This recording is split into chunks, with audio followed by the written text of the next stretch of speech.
সম্পত্তির লোভে ৭৫ বছরের বৃদ্ধা মাকে মারধর করে চুল কেটে নেওয়ার অভিযোগ দুই ছেলের বিরুদ্ধে।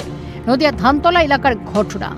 প্রসঙ্গত আরতি সাহা নামে আক্রান্ত বৃদ্ধার স্বামী কিছুদিন আগে মৃত্যু ঘটে। তারপর থেকে সম্পত্তি লিখে দেওয়ার জন্য মাকে চাপ দিতে থাকেন তার দুই ছেলে। অভিযোগ, সম্পত্তি লিখে দিতে অস্বীকার করেন মা। এরপর তাকে বেধড়ক মারধর করা হয় বলেও অভিযোগ। কেটে নেওয়া হয় তার মাথার চুল। সুবিচার পাওয়ার আশায় মহকুমা শাসক সহ প্রশাসনের দ্বারস্থ হন তিনি। সম্পত্তির লোভে ছেলেদের অত্যাচারের কথাই জানালেন আক্রান্ত বৃদ্ধা। ছেলেরা মারধর করছে সম্পত্তির লোভ। আমার স্বামী মেরে গেছে কয়েকদিন হলো। সম্পত্তির লোভে আমার মারধর কাছে চুলি মুঠো ধরে যায়, চুল কাটে দিয়েছে। আমার অসুস্থ মেয়ে থাকে একটা, তার মেরেছে। আমার অসুস্থতা শুনে আমার ছোটো মেয়ে আইছিল, তারও চুল পেঁচায় ধরে বেধপ মেরেছে, তার দাঁত মেরে গেছে। মারধর করছে আমার দুই ছেলে, কাজল আর দীপঙ্কর। আইসিস কেন তোরা মার কাছে? আমার কাছে থাকতে দেবে না। সম্পত্তি নিয়ে কোনো সমস্যা? সম্পত্তিই তো ওদের সব। বাবার মৃত্যুর পরই সম্পত্তির লোভে মায়ের উপর দাদারা অত্যাচার করছেন, জানালেন আক্রান্ত বৃদ্ধার ছোট মেয়ে।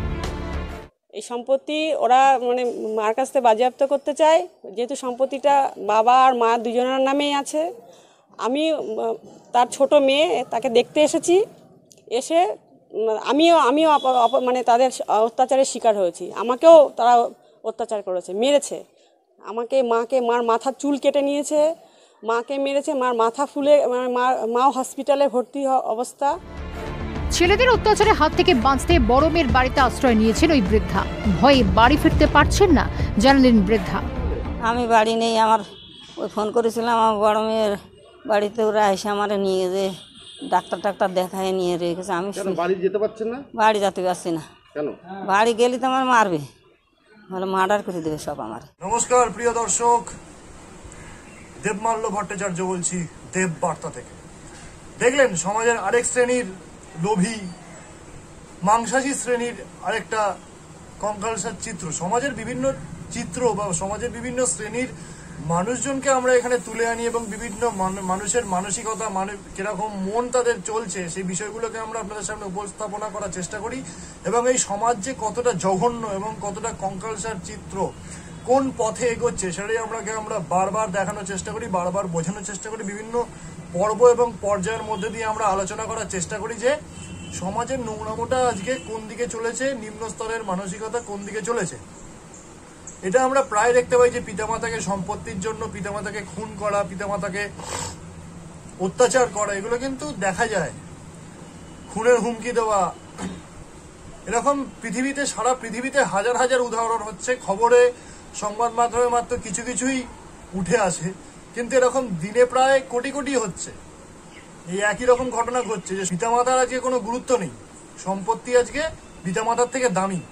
সম্পত্তি আজকে পিতামাতার থেকে এতটাই দামি যে পিতামাতা লালন পালন করলো, যে মা গর্ভে ধারণ করলো, যে বাবা কাঠখড় পুইয়ে একটা ছেলে সন্তানকে বড় করার পেছনে যে ভূমিকা সেটা পালন করলো, মা যে তার দায়িত্ব পালন করলো, বড় করা থেকে শুরু করে লালন পালন করলো, পিতা যে অন্ন সংস্থানের বাসস্থানের ব্যবস্থা করে দিল, সেগুলো সব ভুলে গিয়ে পিতামাতার সম্পত্তি, তার প্রতি লোভে যে মা গর্ভে ধারণ করলো এত কষ্ট করে, সেই মাকেই খুন করার কথা ছেলে মেয়ে সিদ্ধান্ত নিচ্ছে। সন্তানরা চিন্তা করছে কি কটা সম্পত্তির জন্য। সম্পত্তি পিতামাতার থেকে দামি। কৃতজ্ঞতা বোধ আজকে কোথায় গিয়ে দাঁড়িয়েছে মানুষের প্রতি, অন্য মানুষের প্রতি, বাইরের মানুষের প্রতি তো মানুষের কৃতজ্ঞতা বোধ আজকে তো এমনিও নেই, উঠে গেছে। স্বার্থের জন্য স্বার্থপরতা করছি ভাই, নিজের রক্তের সাথেও স্বার্থপরতা, নিজের মায়ের সাথেও স্বার্থপরতা। বাবা মারা গেছে, মা বিধবা, সেই বিধবা মায়ের সম্পত্তি, আরে মা মারা গেলে তো তোরাই পাবি, মা মারা গেলে তো উত্তরাধিকারী সূত্রে তোরাই পাবি।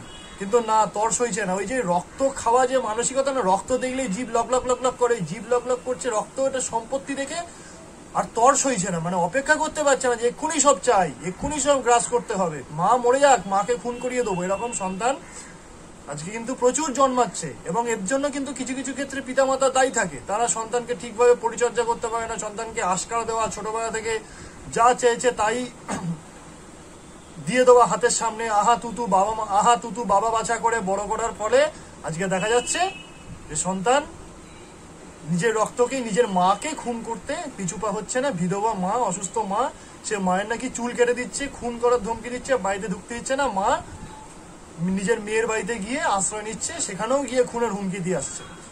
একটা কতটা অপমান, একটা কতটা অসহায়ত্ব বলুন তো। প্রত্যেকটা বাড়িতে, প্রত্যেকটা পরিবারে বেশ কিছু, মানে একদম সমাজের 100% যদি হয় তার মধ্যে 99% পরিবারই কিন্তু এই সম্পত্তি নিয়ে ঝামেলা। সম্পত্তি নিয়ে এই স্বামী স্ত্রীর সাথে ঝামেলা, সম্পত্তি নিয়ে ছেলে মেয়ের সাথে ঝামেলা, সম্পত্তি নিয়ে ঠাকুমা ঠাকুরদার সাথে ঝামেলা, এবং কি দূর সম্পর্কের লোকেরা আজকে সম্পত্তির জন্য মানে হাতাহাতি মারামারি খুন করছে আরেকজনের সম্পত্তি পাবো বলে। দূর সম্পর্কেও তারাও আজকে উত্তরাধিকার হয়ে যাচ্ছে সম্পত্তির জন্য। সম্পত্তি, আরে কি হবে সম্পত্তি? মানুষের থেকে কি সম্পত্তি দামি? আজকে কোন জায়গায় চলেছে যে মানুষের থেকে নাকি কিছু টাকা পয়সা, কিছু জমি জমা, সেটা নাকি দামি হয়ে যাচ্ছে। এবং মানে সমাজ কোথায় চলেছে, সমাজের নগ্নতা, সমাজের কঙ্কালসার আমরা যে বারবার ফিরে আসি, এটা কোথায় চলেছে, কোথায় চলেছে? মানে মানুষের ভাবনা চিন্তা কোথায় চলেছে? এদিকে নাকি মানুষ নাকি আধুনিক, এত যন্ত্র বেরোচ্ছে, এত সুন্দর জীবনযাত্রা হয়ে গেছে, এত সহজ সরল জীবনযাত্রা হয়ে গেছে, যন্ত্রের উন্নতির ফলে নাকি মানুষের মানসিকতা নাকি আমূল পরিবর্তন সাধন হয়েছে। কোথায় এই পরিবর্তন? এর থেকে তো জঙ্গলিগুলো ভালো ছিল অনেক। মানুষ যখন আদিম ছিল এর থেকে কম হিংস্র ছিল। অন্তত মানুষ নিজেকে নিজে ধ্বংস করে খেত না, নিজের সম্পত্তির জন্য নিজের রক্ত নিজেকে ধ্বংস করতো না। পশু পাখি শিকার করে খেত, বনের ফলমূল খেত, ঠিক আছে, কিন্তু আদিম মানুষরা কিন্তু কখনো নিজেদেরকে চিবিয়ে কোনদিন নিজেদের মাকে কোনদিন খুন করে তার রক্ত খায়নি, বা মাকে খুন করে তার মাংস খায়নি, বা ছেলেকে খুন করে তার মাংস খায়নি।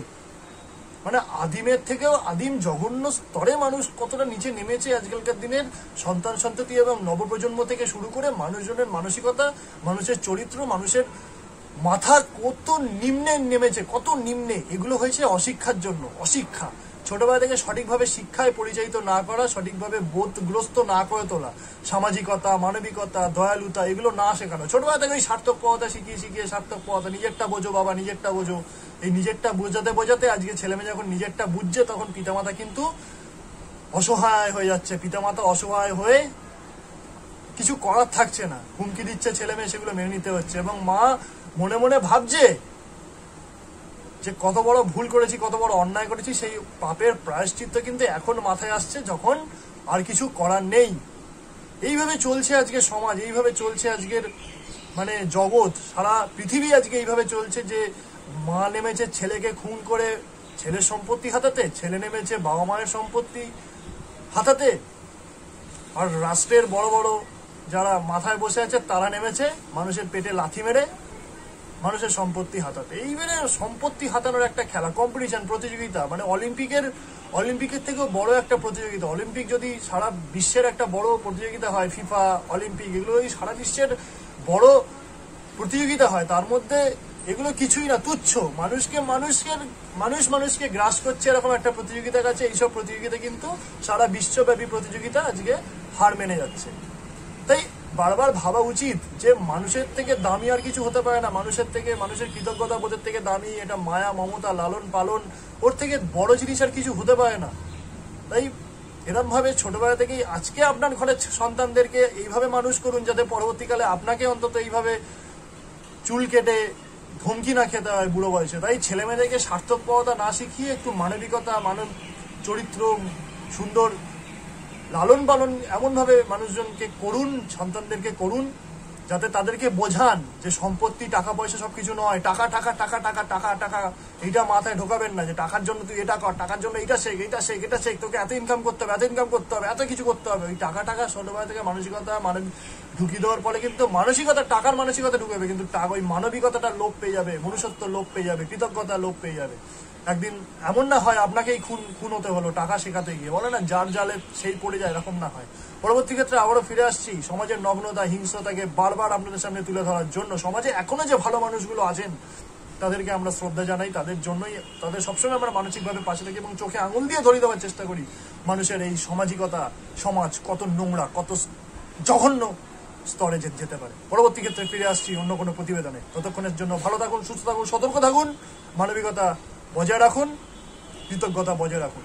ধন্যবাদ। এবং অর্থের পেছনে ছুটবেন না, টাকার পেছনে না, মানুষের জন্য বাঁচুন। ধন্যবাদ।